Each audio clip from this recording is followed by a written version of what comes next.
समस्याएं आज की, समाधान कल के। प्रगति से पहले अवगति की रोकथाम। सड़क पर चलने वाला कोई पगला राहगीरों पर ईंट पत्थरों की मारामार मचा सकता है और कितने ही सिर और कितने ही पंजर तोड़ फोड़ कर रख सकता है। यह सरल है। कठिनाई तब पड़ती है जब उस टूट फूट को नए सिरे से ठीक करना पड़ता है। पिछले दिनों लोकमानस पर दोहरा उन्माद चढ़ा है, एक वैज्ञानिक उपलब्धियों का और दूसरा प्रत्यक्ष को तत्काल को ही सब कुछ मान बैठने का। उस गहरी खुमारी और लड़खड़ा देने वाली बदहवासी में यह सोचते भी नहीं बन पड़ा कि इस विक्षिप्तता से उन्मत्त होकर जो कर गुजरने का आवेश चढ़ दौड़ा है, उसका क्या परिणाम होगा। अनाचारी इसी उन्मादग्रस्त स्थिति में कुछ भी कर गुजरते हैं और पछताते तब हैं जब कुकृत्यों के दुष्परिणाम भयानक प्रतिक्रिया के साथ सामने आ खड़े होते हैं। इन दिनों भी ऐसा ही कुछ घटित हुआ है। जिन पर जीवन निर्भर रहता है, उन्हीं को बीन बीन कर चकनाचूर करके रख देने की सनक लोगों पर चढ़ी है।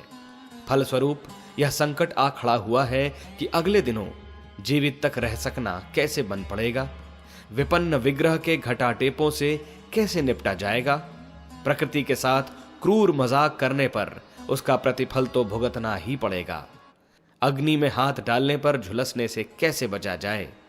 इन दिनों अगणित संकटों और झंझटों का सामना करना पड़ रहा है। उनका निमित्त कारण अपना भटकाव ही है, जिसे कोई चाहे तो अनर्थ आचरण भी कह सकता है। गलती करने वाले पर ही यह दायित्व भी लद जाता है कि वह सुधारे भी। उल्टी चाल चलने वाले को अपनी रीति नीति सुधारने के अतिरिक्त और कोई चारा है नहीं। अगली शताब्दी में उज्जवल भविष्य की संरचना करने के लिए कुछ तो नया भी खरीदना पड़ेगा, पर साथ ही यह भी देखना होगा कि किन कारणों से विग्रह हुआ और उनका सुधार बन पड़ा या नहीं। यदि इतना भर मंथन कर लिया जाए तो समस्या का अधिकांश हल अनायास ही निकल सकता है। उदाहरण के लिए आधी जनसंख्या इन दिनों प्रायः अनुत्पादक स्थिति में रह रही है।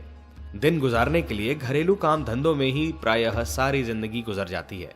उनका न तो पुरुष जितना आर्थिक उत्पादन दिख पड़ता है और न बौद्धिक कौशल।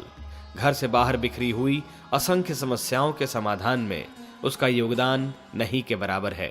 अशिक्षा, गरीबी, प्रतिगामिता आदि से निपटने में भी उसका योगदान नहीं बन पड़ता। समुन्नत देशों की महिलाएं अपने अपने देशों की प्रगति में लगभग आधा योगदान देने में श्रेय प्राप्त कर रही हैं। इस विपन्नता को मूक दर्शक की तरह देखते नहीं रहा जा सकता है। नारी को जितनी क्षमता ईश्वर ने प्रदान की है, उसको समुन्नत और सुव्यवस्थित कर सकें तो देखते देखते अपना कौशल, उत्पादन और पुरुषार्थ दूना हो सकता है। अन्य उपायों से दूनी प्रगति करना सरल नहीं है। दूसरी बड़ी समस्या इन दिनों आवश्यक प्रजनन को रोकने की है। अब से 2000 वर्ष पहले संसार भर की आबादी 30 करोड़ के लगभग थी। अब वह 600 करोड़ हो गई है, 20 गुनी अधिक। अब कुछ ही दिनों में उतनी भर से 20 को काम चलाना पड़ रहा है। यह उपक्रम रुका नहीं है। वह गुणन चक्र के अनुसार 2 से 4, 4 से 8, 8 से 16 का क्रम बनाते हुए संतुलन को अस्त व्यस्त करने की सीमा तक पहुंचने जा रहा है। यदि कामुकता की दुष्प्रवृत्ति को निरुत्साहित कर प्रजनन पर रोकथाम हो सके तो डूबने वालों को तिनके का सहारा मिल सकता है। यह क्रम यदि घटने की राह पकड़ ले तो फिर अनेकानेक विग्रहों और संकटों से सहज छुटकारा मिल सकता है। अपव्यय इन दिनों चरम सीमा पर है। नशेबाजी से, फैशन परस्ती से, आभूषणों की सज धज से, शेखी खोरी जताने के लिए ओढ़े गए खर्चीले विवाहों से कितना धन और समय बर्बाद होता है, यह किसी से छिपा नहीं। श्रृंगारिक सजधज से न केवल पैसा बर्बाद होता है, वरन कामुक उत्तेजना को भी प्रश्रय मिलता है। व्यभिचार का पथ प्रशस्त होता है। धूमधाम वाली दहेज और जेवर की भरमार वाली शादियां समाज की आर्थिक कमर बेतरह तोड़ मरोड़ कर रखे दे रही है। इन दुराग्रहों से पीछा छुड़ाने में क्या किसी को बड़ा मोर्चा डालना पड़ेगा? सिर पर छाई हुई अवांछनीयता को उतार फेंकना किसी के लिए भी कठिन क्यों होना चाहिए? सादा जीवन, उच्च विचार वाला उपक्रम अपनाने से किसी पर क्या इतना बोझ लदता है? जिसे कठिन या असंभव माना जाए। अपनी इस मूल का सुधार कर लेने भर से दुखदाई दरिद्रता से आधा छुटकारा मिल सकता है। अमीरी जताने का उद्धत अहंकार यदि काबू में रहे तो धन कुबेर बनने की हविस क्यों सभी पर बेतरह छाई रहे। औसत नागरिक स्तर का निर्वाह करने में क्या किसी के बड़प्पन में कमी आएगी? वरन सच तो यह है कि उसे अपेक्षाकृत अधिक नीतिवान, अधिक प्रसन्न और अधिक संयमी उदार चेता कहलाने का अवसर मिलेगा। जो पैसा और समय तथा कथित बड़प्पन का लबादा उड़ने में खर्च होता है, सादगी द्वारा उसे बचाया जा सके तो उस बचत से ही पिछड़े हुओं का इतना काम चल सकता है कि कहीं किसी को भी गई गुजरी स्थिति में पड़े रहने के लिए बाधित न होना पड़े। सेना में सभी सैनिकों को एक जैसी सुविधा मिलती है। इससे न किसी की इज्जत घटती है और न बढ़ती है। समानता प्रकारांतर से शालीनता का ही एक लक्षण है। संतों की जमात एक जैसा ही निर्वाह करती है। उनमें से कोई सदस्य असाधारण सज धज अपनाए तो उसकी प्रतिष्ठा घटेगी ही, बढ़ेगी नहीं। कोई समय था जब शान ठाट बाट के साथ जुड़ती थी, पर अब राजा सामंतों की जैसा स्वांग बनाने वालों को नाटक का नट होने जैसी ही भर्त्सना मिलेगी। साम्यवादी समाजवादी विचारधारा ने लोकमानस को ऐसा ढाल दिया है कि असाधारण अमीरों पर आए दिन ढेरों लांछन लगते हैं। उन्हें चोर बेईमान कहने तक में लोग नहीं चूकते, भले ही उनकी कमाई औचित्य की मर्यादा में ही आती हो। ऐसों पर निष्ठुरता और संकीर्ण स्वार्थपरता का आरोप तो लग ही जाता है। निश्चित रूप से इस प्रकार दौलत फूंकना रोका जा सकता है और उतने भर से असंख्यों को ऊंचा उठने का अवसर मिल सकता है। यदि इस प्रकार उद्धत प्रदर्शनों को रोका जा सके तो खाई और टीलों की उबड़ खाबड़ जमीन समतल दिखने लगे और उस पर अच्छे खासे उद्यान या भवन खड़े हो सकें। संपन्नता का उपयोग उद्धत प्रयोजनों के अतिरिक्त ही कुछ अच्छा हो पाता है। अर्थव्यवस्था में कौटुंबिक उत्तराधिकार का उतना ही औचित्य है कि असमर्थों को उससे निर्वाह मिलता रहे। व्यावसायिक पूंजी के रूप में भी उसे मान्यता मिल सकती है, पर कमाऊ उत्तराधिकारियों के सिर पर पूर्वजों की कमाई को लाद दिया जाए, इसका क्या औचित्य हो सकता है? कानून किनने बनाए और किनके लिए बनाए, यह बहुत ही विवादास्पद है, पर न्याय यही कहता है कि जमा भले ही किसी ने किया हो, उसका उपयोग वहीं होना चाहिए जहां उसकी नितांत आवश्यकता है। ऐसे कुछ ही सुधार यदि कर लिए जाएं तो संसार पर छाए हुए संकटों में से अधिकांश का तो अनायास ही समाधान हो सकता है। शिक्षा ही नहीं, विद्या भी। समस्याओं में एक और पक्ष ऐसा है जो तुरंत समाधान चाहता है। शिक्षा की बहुत थोड़ी आवश्यकता ही स्कूल कॉलेजों के माध्यम से पूरी हो पाती है। एक शब्द में इसे यूं भी कहा जा सकता है कि इससे लिखा पढ़ी हिसाब किताब जैसे ही काम चल पाते हैं। यह भी हो सकता है कि उनके मस्तिष्क में वे जानकारियां भी कुछ अधिक मात्रा में भर गई हों जो आमतौर से व्यावहारिक जीवन में कभी काम नहीं आती। इतिहास, भूगोल, रेखा गणित आदि ऐसे ढेरों विषय हैं जो निजी जीवन में कदाचित ही कभी कुछ काम आते हों, किंतु प्रचलन यही है कि स्कूलों की कक्षा पास होने का प्रमाण पत्र प्राप्त कर लेने पर ही किसी को शिक्षित कहलाने का अधिकार मिलता है, यद्यपि उसमें काम का कम और बेकाम का अधिक होता है। नौकरी न लगने पर तथाकथित शिक्षित लोग अपने और दूसरों के लिए समस्या बनते हैं। शारीरिक श्रम के काम करने में उन्हें बेइज्जती मालूम पड़ती है, आदत भी छूट जाती है। ऐसी दशा में शिक्षित बेकार अपने और दूसरों के लिए अधिक गंभीर समस्या बनते हैं। इसकी तुलना में अशिक्षितों को अपेक्षाकृत कम परेशानी का सामना करना पड़ता है। शिक्षा की गुण गरिमा जितनी भी गाई जाए उतनी ही कम है। विद्या को ज्ञान चक्षु की उपमा दी गई है। उसके अभाव में मनुष्य अंधों के समतुल्य माना जाता है। विद्या को सर्वोपरि धन माना गया है। उससे अमृत की प्राप्ति होती है, ऐसा कहा जाता रहा है।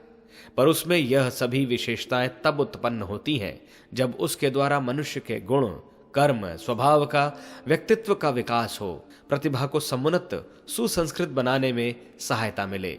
अन्यथा भ्रष्ट चिंतन और दुष्ट आचरण से मनुष्य और भी अधिक खतरनाक होता जाता है। उसे ब्रह्म राक्षस की संज्ञा दी जाती है। इस तथ्य पर नए सिरे से विचार करना पड़ेगा कि शिक्षा के नाम पर ऐसे ही कुछ अगड़म बगड़म चल रहा है, या उसमें व्यक्तित्व को निखारने वाले, व्यावहारिक सभ्यता के ढांचे ढालने वाले, प्रतिभा को प्रखर बनाने वाले लक्ष्यों का किसी स्तर तक समावेश बन पड़ रहा है। इन्हीं के आधार पर व्यक्ति, समाज एवं राष्ट्र को समुन्नत बनाने का अवसर मिलता है। यदि मानवीय गरिमा के अनुरूप विभूतियों का समावेश न हो सके तो मात्र बहुज्ञ होने के नाम पर उद्धत अहमन्यता से संबंधित दुर्गुण संजो लेने पर कोई अशिक्षित से भी गया गुजरा सिद्ध हो सकता है।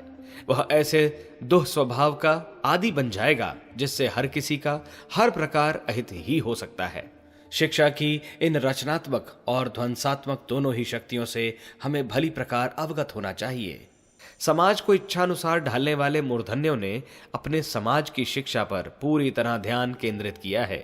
जर्मनी, रूस, चीन, इजराइल, युगोस्लोवाकिया जैसे नवोदित देशों ने शिक्षा को इच्छित ढांचे में ढालने के उपरांत ही यह सफलता पाई, जिसके फलस्वरूप वे अपने देशवासियों का चिंतन, चरित्र एवं स्वभाव अभ्यास ऐसा ढाल सके जिसके सहारे सर्वसाधारण में नए सिरे से नई जीवट उत्पन्न कर सके। अपने देश में इस प्रकार की शिक्षा की कमी सर्वत्र अनुभव की जा रही है, पर जिनके हाथ में नीति निर्धारण एवं व्यवस्था संचालन की क्षमता है, उन्हें वर्तमान परिस्थितियों में किसी बड़े परिवर्तन के लिए सहमत कर सकना कठिन दिखता है।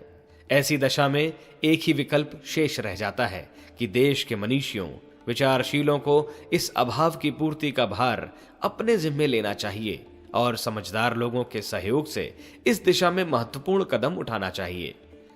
परमार्थ भी जीवन का एक अति महत्वपूर्ण पक्ष है। उसे और भी अधिक उभारा जा सकता है और व्यक्तित्वों में उत्कृष्ट प्रगतिशीलता बढ़ाने के लिए केंद्रीभूत किया जा सकता है। प्राचीन काल में शिक्षा उसे कहते थे जो निर्वाह साधनों को जुटाने और उनका सही प्रयोग कर सकने की विधा समझाकर अपना प्रयोजन पूरा करती थी।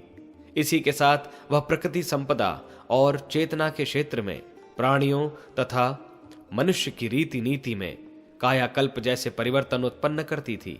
इसे जागरूकता, विचारशीलता या विवेक निष्ठा भी कहा जा सकता है।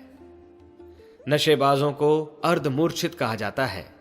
यूं उनके हाथ पांव, आंख, कान आदि अवयव तो साधारण रीति से काम करते दिखाई पड़ते हैं, पर विवेक बुद्धि काम नहीं करती। सभ्यता एवं सुसंस्कारिता से संबंधित जागरूकता को वे भुला बैठते हैं। ऐसी ही स्थिति प्रायः अनगढ़ जनों की होती है। मानवीय गरिमा के अनुरूप चिंतन किस प्रकार करना चाहिए, अपना चरित्र स्तर कैसा रखना चाहिए, व्यवहार में शालीनता का समुचित समावेश किस प्रकार रखना चाहिए, वह सब औचित्य में भूल जाते हैं। उन नींदों से, खुमारी ग्रस्तों से जैसी भूलें होती रहती हैं, वैसी ही वे आए दिन पग पग पर करते रहते हैं। आत्मविस्मृति का लांछन ऐसा है जिसके रहते मनुष्यों को नर, पशु, वन मानुष आदि के नाम से ही जाना जा सकता है। मनुष्यता, सभ्यता एवं सुसंस्कारिता से आरंभ होती है। यही है अपने स्तर के गुण, कर्म, स्वभाव के संबंध में बरती जाने वाली जागरूकता। इसके अभाव में मनुष्य गई गुजरी स्थिति में ही पड़ा रहता है। प्रगति का द्वार तो उसके लिए बंद ही रहता है। सुविकसित जनों की तुलना में उसकी रीति नीति उपहासास्पद, हेय एवं तिरस्कृत ही बनी रहती है। हमें यह मानकर चलना चाहिए कि इन दिनों सर्वत्र भौतिकवाद का ही बोलबाला है। मनुष्य अपने आप को मन समेत इंद्रियों का समुच्चय शरीर मानता है। इसीलिए उसकी जो कुछ इच्छा, अभिलाषा, आकांक्षा, चेष्टा होती है वह शरीर की परिधि तक ही सीमित होकर रह जाती है। पढ़ना, करना और सोचना उसकी उसी छोटी परिधि में सीमाबद्ध रहता है। आत्मा भी कोई चीज है, इस क्षेत्र में उससे कुछ सोचते करते भी नहीं बन पड़ता। वस्तुतः यह कार्य विद्या के क्षेत्र में आता है। सभ्यता शरीर को और सुसंस्कारिता मन को प्रभावित करती तथा परिष्कृत बनाती है। यह पक्ष उपेक्षित है। जब उसकी महत्ता, आवश्यकता तक समझी न जा सकेगी तो फिर कोई कुछ करेगा भी क्यों। शिक्षा को लोक व्यवहार का, उपार्जन प्रक्रिया का, सुविधा संग्रह का एक प्रयोजन भर माना जा सकता है। इतने भर से किसी का जीवन स्तर ऊंचा नहीं उठ सकता और सज्जनता, शालीनता की विद्या के अभाव में मनुष्य का भावनात्मक स्तर पशुवत ही बनकर रह जाता है। विद्या की एक सांगोपांग रूपरेखा बनानी पड़ेगी और उसे जन जन के मन मन में प्रविष्ट करने की इतनी बड़ी, इतनी व्यापक योजना बनानी पड़ेगी जो स्कूली शिक्षा की कमी पूरी करने में समर्थ हो सके। इसके लिए विचारशील, भाव संपन्नों का समय, श्रम, मनोयोग एवं पुरुषार्थ प्रायः उतनी ही मात्रा में नियोजित करना पड़ेगा जितना कि सरकारी और गैर सरकारी स्कूलों में शरीर साधन जुटाने के लिए शिक्षा के नाम पर लगाया जाता है। इन्हीं योजनाओं को बड़ी उमंगों के साथ बड़ी तैयारियों का समन्वय करते हुए व्यापक स्तर पर क्रियान्वित करना इन्हीं दिनों अभीष्ट है।